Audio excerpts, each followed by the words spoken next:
Pupunta pala sila ni Mama dito mamaya. Bakit daw? Lagot ka, hindi ka daw tumupad sa usapan.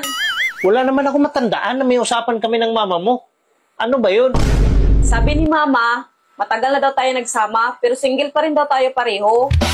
Nalala ko yung sinabi ng mama mo sa akin, pag kontento na daw ako sa'yo, pakakasalan kita. Anong sabi mo? Ang sabi ko, opo.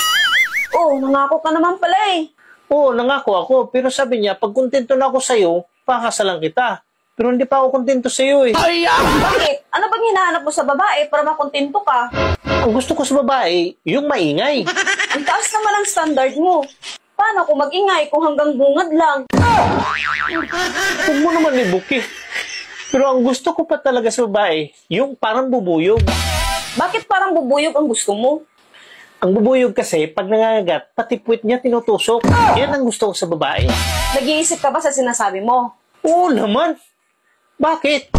Paano naman ako manunusok na parang bubuyog? Wala naman akong panusok. Maniniwala pa ako kung ikaw. Kasi may panusok ka. Maiksi nga lang. Sobra-sobra naman yan sa'yo. Tsaka ito ang pinakagusto ko sa babae na wala talaga sa'yo. Gusto ko sa babae yung pumapalag talaga, gumaganti. Kasi wala ka lahat nun eh. Kaya hindi ako kontento sa'yo at hindi kita pakakasalan.